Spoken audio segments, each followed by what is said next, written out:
महाराज जी, श्रावक जो शब्द है इसका शब्दार्थ करते हैं तो श्रावक वो कहलाता है कि जो श्रद्धावान होता है, विवेकवान होता है, क्रियावान होता है। तो जो श्रद्धावान श्रावक होता है वो अपनी हर क्रिया बहुत विवेक से किया करता है, किंतु वर्तमान में देखने में आ रहा है कि श्रावक जो अपनी क्रियाएं करता है उसमें बहुत सैसिल आ गया और वह क्रियाएं व्यवस्थित नहीं करता है। जैसे एक ज़माना होता था कि कुएं का ही पानी भरा जाता था और वह पानी भी इतने विवेक विचार से भरा जाता था कि एक कड़े वाली बाल्टी होती थी, उससे पानी भरते थे कि भाई जो कहा गया है कि एक बूंद पानी में भी, अनछने पानी में असंख्यात जीव हुआ करते हैं, उनकी हिंसा ना हो। मंदिरों में अच्छे अच्छे बड़े बड़े सेठिया लोग भी आते थे, अपने हाथ से ही गर्भगृह में वहाँ की शुद्धि वगैरह करते थे और पूजन की द्रव्य सामग्री भी अपने हाथ से ही धोया करते थे। मैंने सुना है कि सरसेठ भागचंद जी सोनी जी अपने मंदिर में जाते थे तो अपने हाथ से द्रव्य सामग्री को व्यवस्थित किया करते थे। ऐसे ही तो ये सब आजकल शिष्टाचार हो गया, जगह जगह पुजारी लगने लगे और पुजारी ही रेडीमेड द्रव्य सामग्री बना करके तैयार करके रख देते हैं और सेठ जी जाते हैं उसी से रेडीमेड पूजन कर लेते हैं।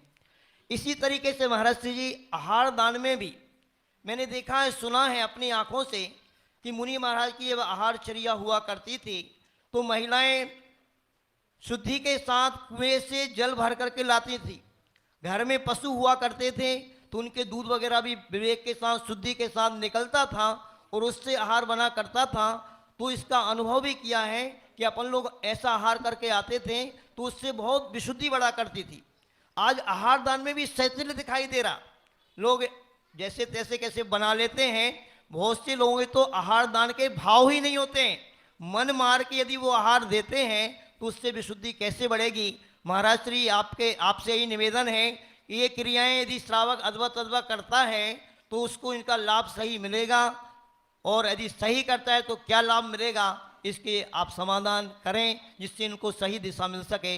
नमोस्तु। कोई भी क्रिया होती है उसके अंग होते हैं और एक अंग भी कम किया तो विकलांग होता है। पेपर होता है, पेपर में 100 नंबर दिए जाते हैं, उसमें लिखा रहेगा 10 नंबर राइटिंग के हैं, 10 नंबर राइटिंग के, 5 नंबर व्यवस्थित ढंग से लिखा है कि नहीं। अब व्यक्ति ने सही पेपर दिया, बिल्कुल 100% सही, लेकिन राइटिंग सही नहीं है तो कितने में से मिलेंगे? 90। इसी प्रकार से यहाँ भी क्रिया में सब भगवान का अभिषेक पूजन करता है, इसके 100 नंबर हैं। 5 नंबर हैं वो स्वयं पानी भर के लाया है कि नहीं, अभिषेक का और द्रव्य धोने का। यदि नहीं लाया है तो उसके 5 नंबर 95 में से मिलेंगे। अब उसने द्रव्य धोई है तो उसके भी 5 नंबर हैं, 10 नंबर हैं, तो वो 10 नंबर कट जाएंगे। और थाली लगाई है कि नहीं लगाई, वो जितना तुम्हारा कार्य कर दूसरों ने किया है उसका आपके में से कट करके जिसने किया है उसको TADA मिलेगा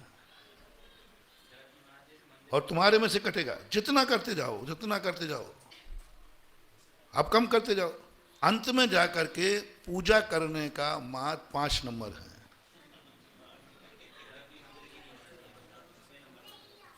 जो पढ़े लिखे लोग होंगे, गणित में होता है, गणित के 20 नंबर होते हैं और एक गणित के अंक पर आंसर पर 5 नंबर होते हैं। बाकी सब नंबर किस पे होते हैं? विधि पर। और किसी व्यक्ति ने विधि गलत लिखी है और आंसर सही लिखा है तो कितने नंबर मिलेंगे? 5 नंबर।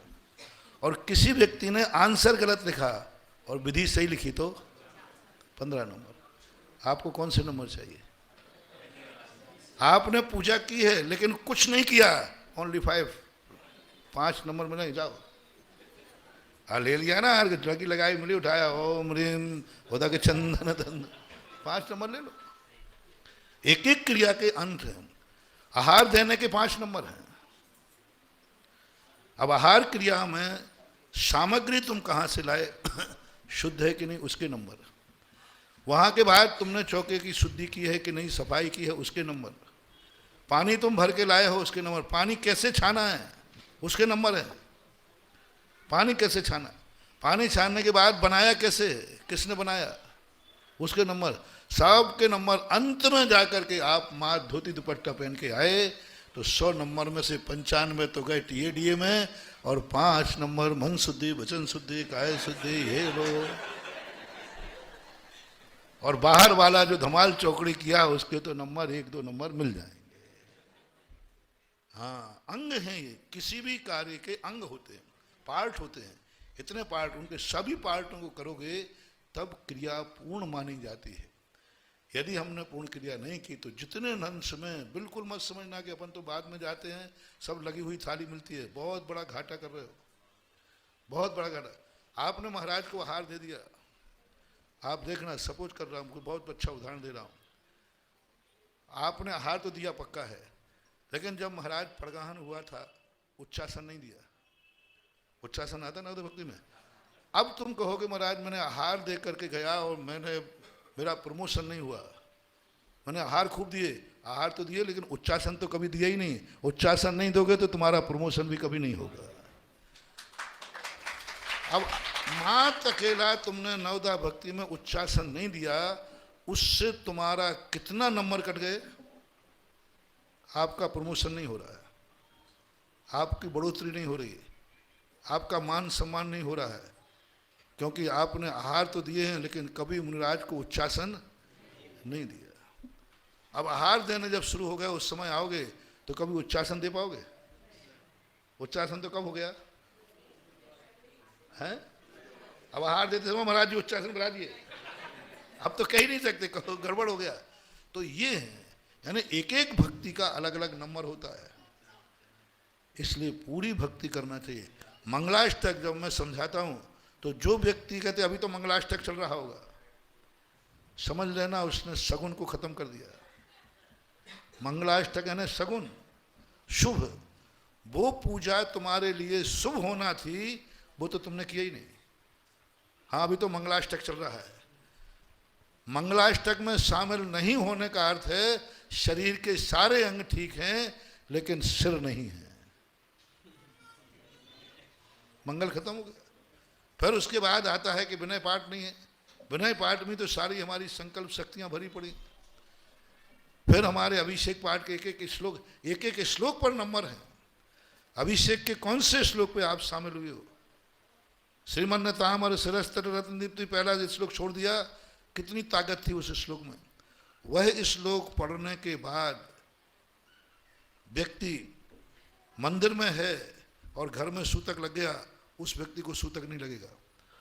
वह श्लोक नहीं पढ़ा है, यहाँ सूतक हुआ है और वो अमेरिका में है तो अमेरिका में भी सूतक, मतलब उस श्लोक में देखना कितनी ताकत हो गई। अमेरिका तक भी वो सूतक लग जाता है और वो श्लोक यदि पढ़ लिया तो यहीं के यहीं भी उसको सूतक नहीं लगेगा, क्योंकि वो संकल्प कर चुका है 9 बार नमोकार मंत्र के पहला। तो इसकी हर क्रिया के ऊपर अंक दिए जाते हैं, विधि है। दूसरा, पानी छाना, कैसा छाना, नौकर ने पानी छाना, कैसा छाना? नौकर लगा दिया पानी छान के लाओ, वो तो बेचारा पेट का मारा हुआ है। 90% नौकर पानी भरने में बेईमानी करते हैं, मैंने खुद आंखों से देखे, क्योंकि उसका तो धर्म है नहीं, उसको तो मजबूरी में कर रहा है। अपने हाथ से पानी छाना, उसने एक बिलछानी गलत डाल दी तो उसको तो कम पाप लगेगा, जिसका चौका है उसको लगेगा। हमें तो कुछ भी नहीं लगने वाला, हमने तो बस हमारे लिए इतना ही कहा, इन्होंने मन शुद्धि, वचन शुद्धि, काया शुद्धि, आहार जल शुद्ध है, अपना तो इसी में निपटारा हो गया। तुम जानो, तुम्हारा काम जाने, ये लाठी है, ये सांप है, अपनी तो 14 से। हाँ, हमें तो एक ही बात कही, अवधि ज्ञान भी है तो लगाना नहीं। वो बोल रहा है कि महाराज आहार शुद्ध है तो शुद्ध है। इसलिए आप लोगों को जैसे संसार के कार्य, भोजन आदि कार्य स्वयं खा करके ही व्यक्ति संतुष्ट होता है। कार्तिकेय स्वामी, कार्तिकेय अनुप्रेक्षा की टीकाकार ने स्पष्ट कहा, जैसे संसार के कर्म व्यक्ति स्वयं करता है और संतुष्ट होता है, ऐसे धर्म के कार्य भी स्वयं करके ही संतुष्ट होना चाहिए, तभी वो धर्म माना जाएगा। दूसरा व्यक्ति भोजन कर ले तो क्या पेट भर जाएगा? नहीं भर सकता।